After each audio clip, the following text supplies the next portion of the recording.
ಜಮ್ಮು ಕಾಶ್ಮೀರದಲ್ಲಿ ಪಾಕ್ ಡ್ರೋನ್ ದಾಳಿಯನ್ನು ನಡೆಸಿದೆ. ದಾಳಿ ನಡೆದಂತ ಸ್ಥಳಕ್ಕೆ ಒಮರ್ ಅಬ್ದುಲ್ಲಾ ಭೇಟಿ ಕೊಟ್ಟಿದ್ದಾರೆ. ಅಧಿಕಾರಿಗಳಿಂದ ಮಾಹಿತಿಯನ್ನ ಪಡೆದುಕೊಂಡಿದ್ದಾರೆ ಜಮ್ಮು ಕಾಶ್ಮೀರ ಮುಖ್ಯಮಂತ್ರಿ ಒಮರ್ ಅಬ್ದುಲ್ಲಾ.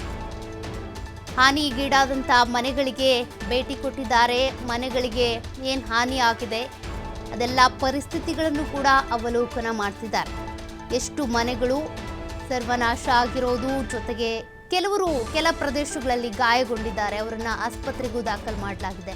ಎಲ್ಲ ಪರಿಸ್ಥಿತಿಗಳನ್ನು ಕೂಡ ಅವಲೋಕನ ಮಾಡ್ತಾ ಇದ್ದಾರೆ ಜಮ್ಮು ಕಾಶ್ಮೀರದ ಮುಖ್ಯಮಂತ್ರಿ ಒಮರ್ ಅಬ್ದುಲ್ಲಾ ಅವರು. ಈಗ ಸ್ಥಳಕ್ಕೆ ಭೇಟಿ ನೀಡಿರೋದು, ಸ್ಥಳಕ್ಕೆ ಭೇಟಿ ನೀಡಿ ಎಲ್ಲೆಲ್ಲಿ ಏನೇನು ಹಾನಿಯಾಗಿದೆ ಅದನ್ನ ಗಮನಿಸ್ತಾ ಇದ್ದಾರೆ. ಅವರಿಗೆ ಪುನರ್ವಸತಿ ನಿರ್ಮಾಣ ಮಾಡುವಂತ ಕೆಲಸವನ್ನ ಮಾಡಬೇಕಾಗತ್ತೆ.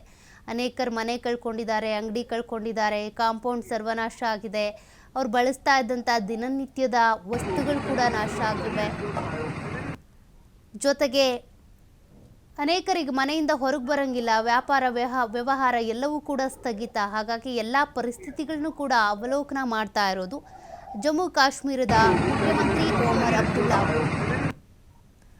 ಒಮರ್ ಅಬ್ದುಲ್ಲಾ ಅವರು ಈಗ ಭೇಟಿ ನೀಡಿ ಸ್ಥಳ ಪರಿಶೀಲನೆ ಮಾಡ್ತಿದ್ದಾರೆ. ಎಲ್ಲೆಲ್ಲಿ ಅಟ್ಯಾಕ್ ಆಗಿದೆ, ಒಂದಷ್ಟು ಶೆಲ್ ದಾಳಿ ಆದಂಥ ಪ್ರದೇಶಗಳಲ್ಲಿ ಹಾನಿ ಜಾಸ್ತಿ ಆಗಿದೆ.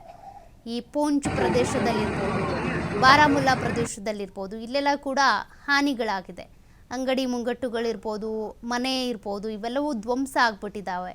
ಇನ್ನು ಕೆಲವರಂತೂ ಪಾಪ ಗಾಯಗೊಂಡು ಆಸ್ಪತ್ರೆಗೆ ದಾಖಲಾಗಿದ್ದಾರೆ. ಇವರ ಮನೆಗಳ ಪರಿಶೀಲನೆ ಜೊತೆಗೆ ಅಂಗಡಿ ಪರಿಶೀಲನೆ ಆದ ನಂತರ ಆಸ್ಪತ್ರೆಗೂ ಭೇಟಿ ನೀಡೋ ಸಾಧ್ಯತೆ ಇದೆ. ಅವರ ಆರೋಗ್ಯವನ್ನು ವಿಚಾರಿಸಬೇಕಿದೆಯಲ್ಲ. ಹಾಗಾಗಿ ಒಮರ್ ಅಬ್ದುಲ್ಲಾ ಅವರು ಸದ್ಯಕ್ಕೆ ಜಮ್ಮು ಕಾಶ್ಮೀರದಲ್ಲಿ ಎಲ್ಲೆಲ್ಲಿ ಮನೆಗಳು ಧ್ವಂಸ ಆಗಿವೆ, ಏನೇನು ನಾಶ ಆಗಿದೆ, ಅಟ್ಯಾಕ್ ಆದಂಥ ಜಾಗಕ್ಕೆ ಭೇಟಿ ನೀಡಿ ಪರಿಶೀಲನೆಯನ್ನು ನಡೆಸ್ತಾ ಇರೋದು.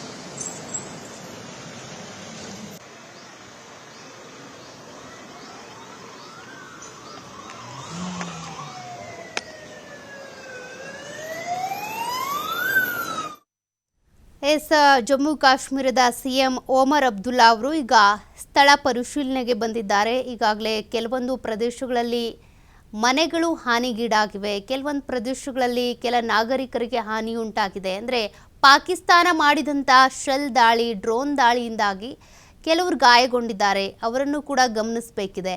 ಮತ್ತು ಎಷ್ಟು ಮನೆಗಳು ಹಾನಿಗೀಡಾಗಿದ್ದಾವೆ, ಒಂದಷ್ಟು ವ್ಯಾಪಾರಸ್ಥರ ಅಂಗಡಿಗಳು ಕೂಡ ಹಾನಿಗೀಡಾಗಿದ್ದಾವೆ. ಹಾಗಾಗಿ ಕೆಲವೊಂದು ಕಟ್ಟಡಗಳು ಕೂಡ ನಿರ್ನಾಮ ಆಗಿದ್ದಾವೆ. ಅದೆಲ್ಲವನ್ನು ಗಮನಿಸಿ ಅವರಿಗೆ ಪರಿಹಾರ ಒದಗಿಸುವಂಥ ವ್ಯವಸ್ಥೆಯನ್ನು ಮಾಡಬೇಕಾಗತ್ತೆ, ಪರಿಹಾರ ಘೋಷಣೆ ಮಾಡಬೇಕಾಗತ್ತೆ.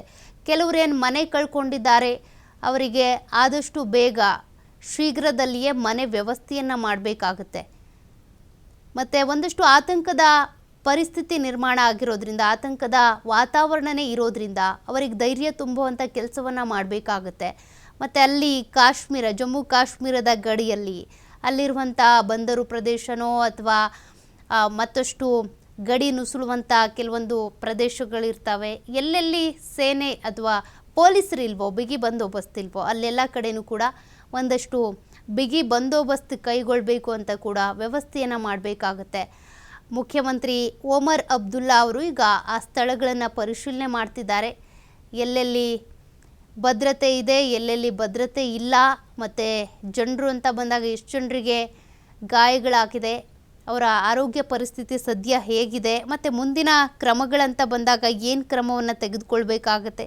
ಜಮ್ಮು ಕಾಶ್ಮೀರದ ಸುತ್ತಮುತ್ತನೇ ಈಗ ಅಟ್ಯಾಕ್ಗಳು ಹೆಚ್ಚಾಗಿ ಆಗ್ತಾ ಇರೋದು, ಶೆಲ್ ದಾಳಿಗಳು ನಡೀತಾ ಇರೋದು, ಡ್ರೋನ್ ದಾಳಿಗಳು ನಡೀತಾ ಇರೋದು. ಹಾಗಾಗಿ ಭದ್ರತೆಯನ್ನು ವಹಿಸಲಾಗಿದೆ. ಈಗಾಗಲೇ ರಾತ್ರಿ ನಡೆದಂಥ ಪ್ರತಿ ದಾಳಿಯಲ್ಲಿ ಒಂದಷ್ಟು ಹಾನಿಗಳಾಗಿರೋದ್ರಿಂದ ಹಾನಿಯಾದಂಥ ಜಾಗಕ್ಕೆ ಈಗ ಭೇಟಿಯನ್ನು ನೀಡಿ ಏನು ಪರಿಹಾರವನ್ನು ಒದಗಿಸಬಹುದು ಅದಕ್ಕೆ ಸಂಬಂಧಪಟ್ಟಂತೆ ಪರಿಸ್ಥಿತಿ ಪರಿಶೀಲನೆ, ಅಲ್ಲಿನ ಜಾಗವನ್ನು ಪರಿಶೀಲನೆ ಮಾಡೋದು, ಪರಿಸ್ಥಿತಿ ತಿಳಿಗೊಳಿಸುವಂಥ ಪ್ರಯತ್ನ ಮಾಡಬೇಕಾಗುತ್ತೆ. ಜನರಿಗೆ ಮೊದಲನೇದಾಗಿ ಧೈರ್ಯ ತುಂಬಬೇಕಾಗುತ್ತೆ. ಇನ್ಯಾವುದೇ ರೀತಿಯ ಅಹಿತಕರ ಘಟನೆಗಳು ನಡೆಯೋದಿಲ್ಲ.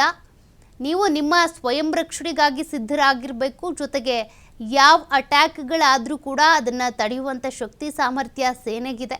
ಹಾಗಾಗಿ ಹುಷಾರಾಗಿರಿ ಅಂಥೇಳಿ ಒಂದಷ್ಟು ಭದ್ರತೆಗೆ ಸಂಬಂಧಪಟ್ಟಂತೆ ಅವ್ರಿಗೆ ಭರವಸೆಯನ್ನು ಕೊಡಬೇಕಾಗುತ್ತೆ. ಗಾಯಗೊಂಡವ್ರಿಗೂ ಕೂಡ ಆದಷ್ಟು ಬೇಗ ಚೇತರಿಸ್ಕೊಳ್ಳೋದಕ್ಕೆ ಅವ್ರಿಗೆ ಧೈರ್ಯ ತುಂಬಬೇಕಾಗುತ್ತೆ. ಮನೆ ಕಳ್ಕೊಂಡವ್ರಿಗೂ ಕೂಡ ಮನೆ ಕಟ್ಟಿಸಿ ಕೊಡುವಂಥ ಕೆಲಸವನ್ನು ಮಾಡ್ತೀನಿ ಅಂತೇಳಿ ಅವ್ರಿಗೆ ಧೈರ್ಯ ತುಂಬಬೇಕಾಗುತ್ತೆ, ಸಾಂತ್ವನ ಹೇಳಬೇಕಾಗುತ್ತೆ.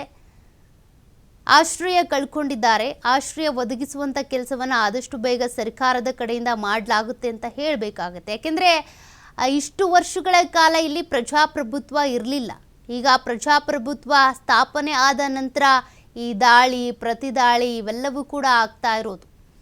ಒಂದು ಕಡೆ ಜಮ್ಮು ಕಾಶ್ಮೀರದಲ್ಲಿ ಪ್ರವಾಸೋದ್ಯಮ ಪೂರ್ತಿಯಾಗಿ ಕುಸಿದು ಬಿದ್ದಿದೆ. ಅದ್ರ ಮೇಲೇ ಅವರು ಆಧಾರವನ್ನು ಇಟ್ಕೊಂಡಿದ್ರು ಅಥವಾ ಅವಲಂಬಿತರಾಗಿದ್ದರು.